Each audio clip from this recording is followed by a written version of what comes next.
All righty. Well, happy Thursday, everybody. I am out here in a very windy uh, California today. Been visiting folks out on the West Coast this week. And I've got a surprise couple of photos for you at the end of this deck that I think are a little bit interesting. But why don't we get into it? So here we go. This is the slide that I had in our little teaser email on the call. You can see that volume has gotten a little bit softer here just in the last couple of weeks of February. Um, my instincts there is that everything, including the stock market, has been spooked a bit by all this back and forth on tariffs and the potential for, the things on the uh, Ukrainian side. So just a whole lot of uncertainty. And as we have said over and over again, uncertainty is not good for Charter. The CEO confidence meter that Charter is tends to get impacted when there are world events and things that give people pause as to whether the world's going to be better financially in the next few months or worse. And I think that's hard to say right now what the outcome's going to be there. I'm cautiously optimistic, but I think it's having a little bit of an impact. What I will say, separate from just Charter, is that I've heard from some folks that, if you had a transaction about to happen with Bombardier, those things are in complete turmoil. So anybody who's in the aircraft transaction world buying an airplane from Bombardier, that's a challenging situation right now. So at any rate, if we look at this, year over year, you can see we're not off by a lot. Depending on the way the tide turns, it would be very easy to have a strong month of March. I mean, I think without question, March will be stronger than February because it always is. It's just going to be a question of does it clock in slightly above last year or not? And I think there's enough uncertainty going on out there that we can't predict that at this point.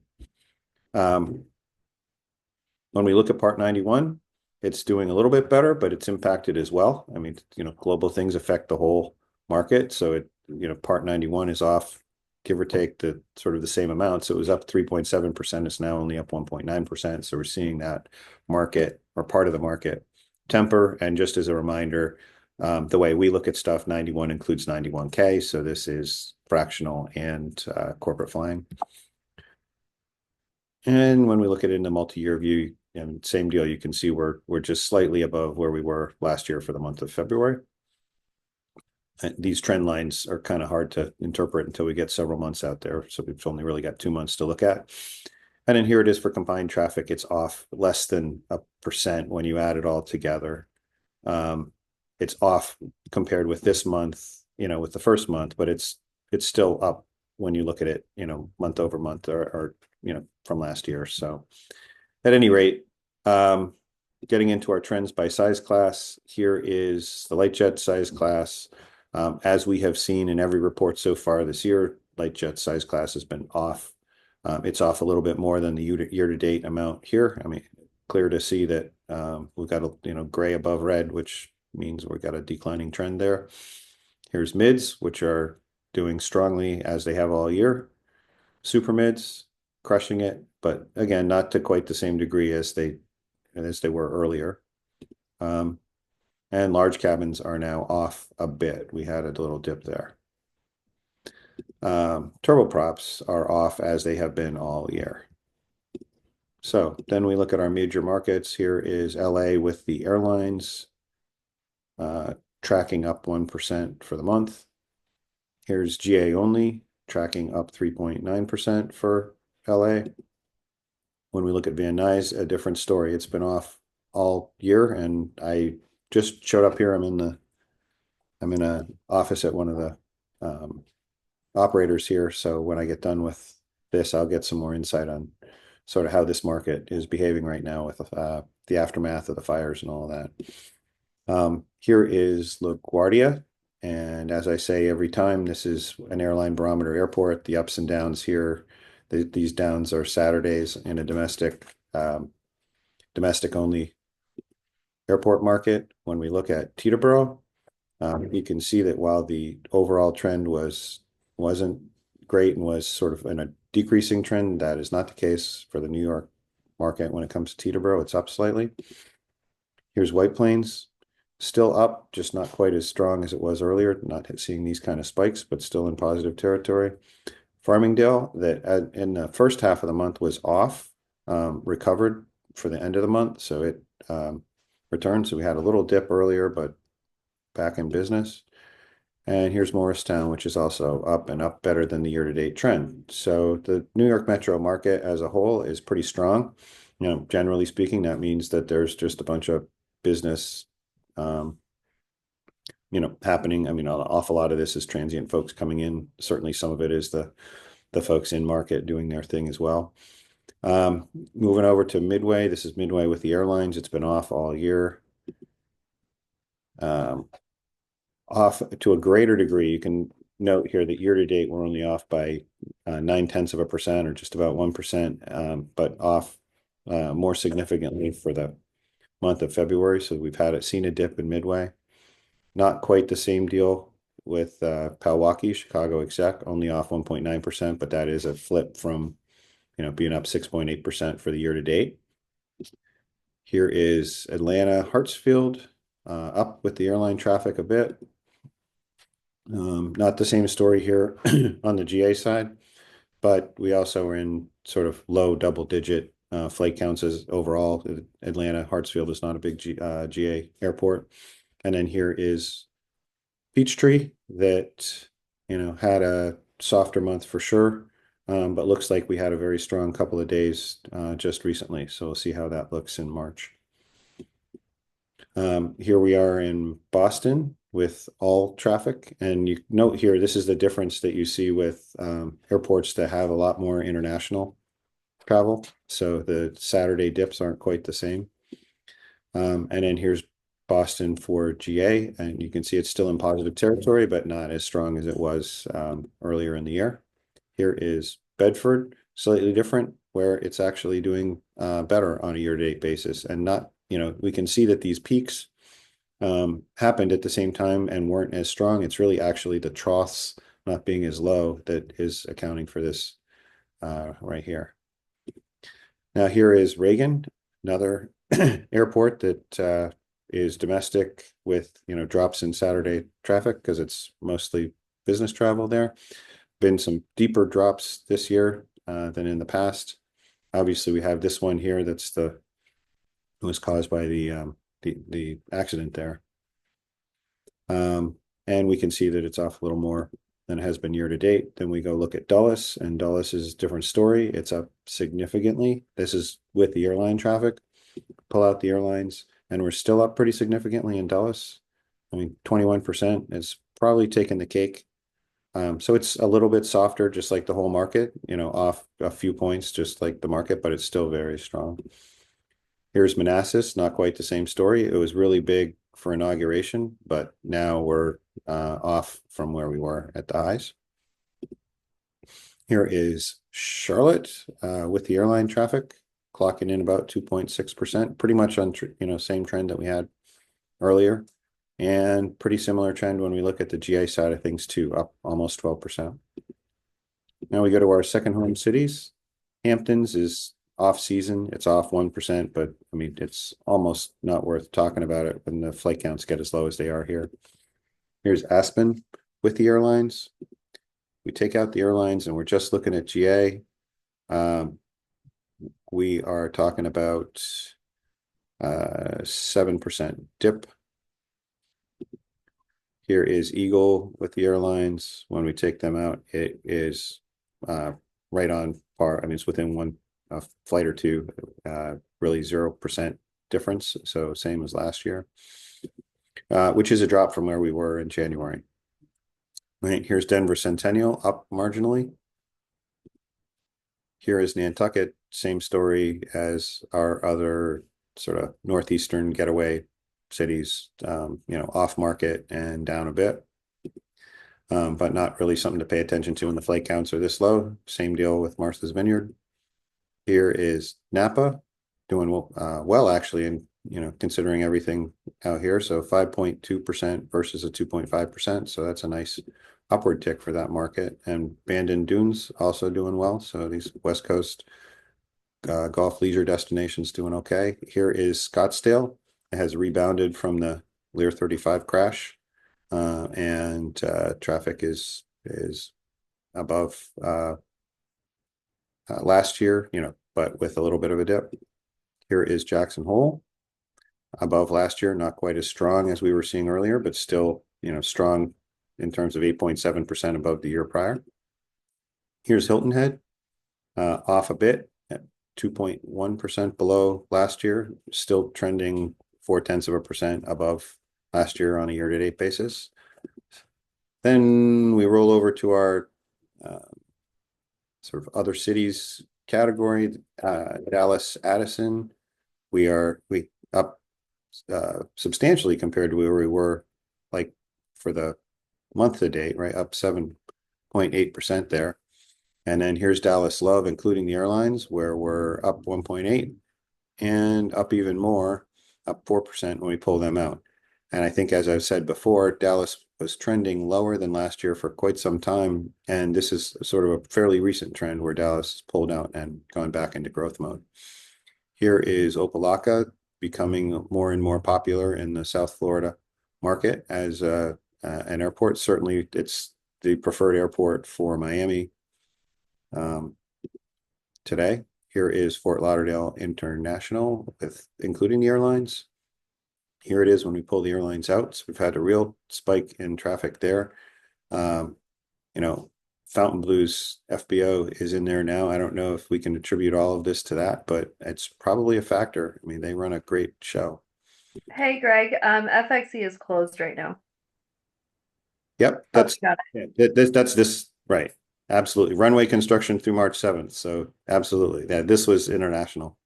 So here's FXE, and you can see this was the beginning of it. So it closed right at, I think it was the 27th of February is when they shut it down, almost all day, and it runs through the 7th. So you're right. And it's the whole airport isn't closed, but runway 9 and 27, the main long runway is. Yep. And then here is Naples, which is pretty consistent this year, up 9% over last year, which is nice, strong performance there. Here is West Palm Beach. And this is all traffic. When we pull out the airlines, here it is. And those dips are presidential TFRs, as we've talked about before. So that has an impact there. I think we're just going to see lower traffic as a result of that. And some of the other South Florida airports will just pick up the slack there. And then this was when I am traveling, and I had made a note for myself, and I just didn't get a chance to go back and do it. So I am going to change this to just be the GA slide, but I didn't get a chance to do it. So this one right now is still the airlines, but for the next deck, I'll get that done when hopefully I'm not also traveling around the world.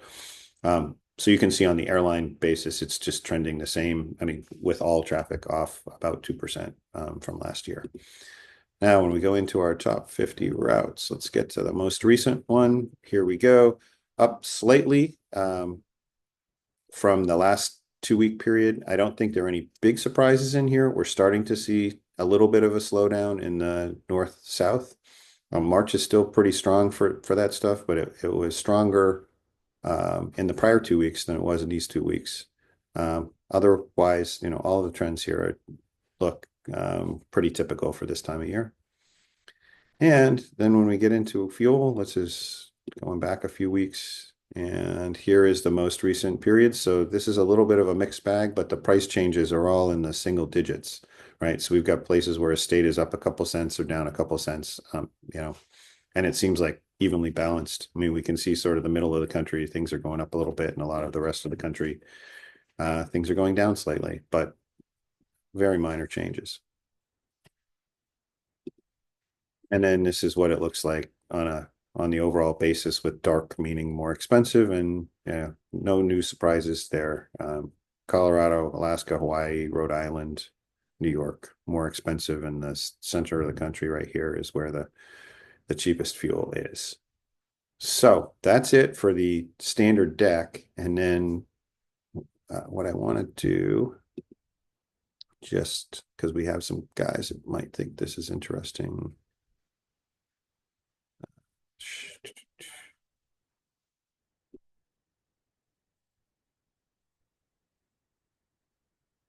So I was in Scottsdale and happened to get a look at the G200 that Lear crashed into. So this is what that looks like. It managed to take off the end of the wingtip. It messed up things right here, and I I think the determination is that the plane is totaled because it did some real damage to the structure of the fuselage in here. There's cracks in the structural metal in there that I think will mean that's the end of this airframe, and they're just going to be taking parts off.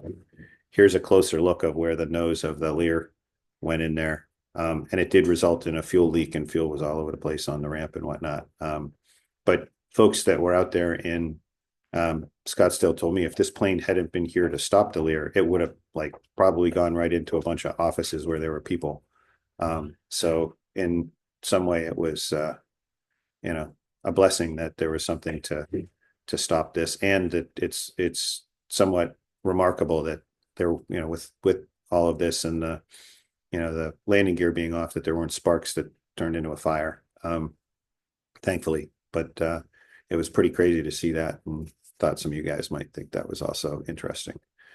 So there you've got it. Anybody have questions or thoughts or anything on anything we saw out there? Oh, let's see in chat.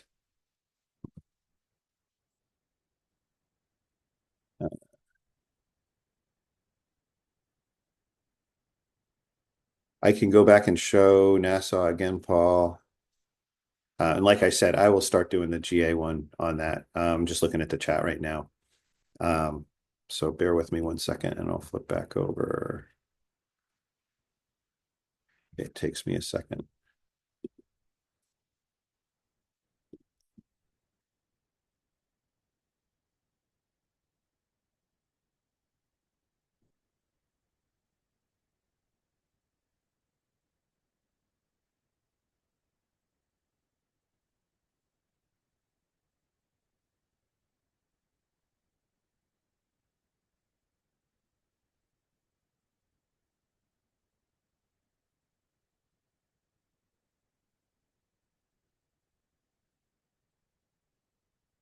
So here it is, Paul. It is off just about 2%, and that's including the airline stuff. I'm going to have the folks that help me put this together get that updated to just be GA going forward. And any other, if there's a slide you want me to circle back with for anybody else, when I'm traveling right now, I don't have the ability to sort of dynamically go in and pick a different airport. So I can't do that right now.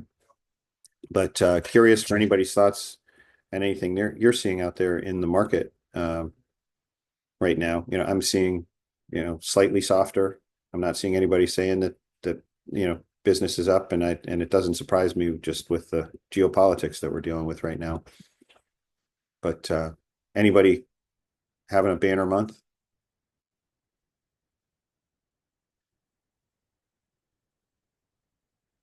No? Oh, Craig, yes, I am going to S&D.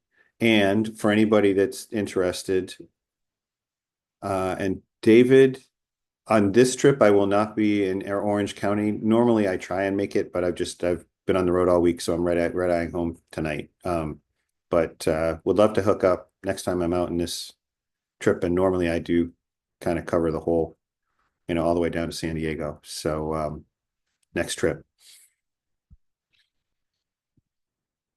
And yes, for S&D, and Tivoli is hosting a party in partnership with a few other companies. The deal is do a demo of our latest stuff, and we would love to have you at the party. So you'll see some stuff come out on that. Would love to see you at the booth. Would love to show you what we're doing on the Tivoli side of things, and would love to have you at the Mardi Gras party that we're throwing. So yes, we'll be in S&D. That's just a few weeks away. Should be a good time.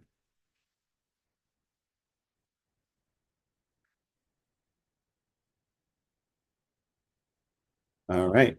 Well, if if anybody doesn't have anything else for the call here, we can call it for this week and we'll have another one in a couple weeks. What, I can look at the calendar here. It will be,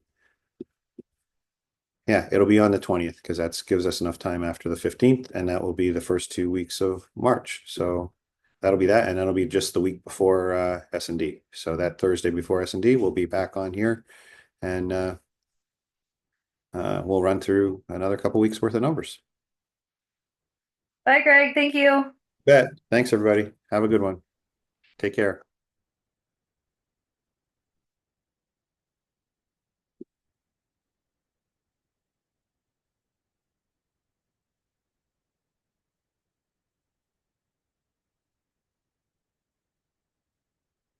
Hmm.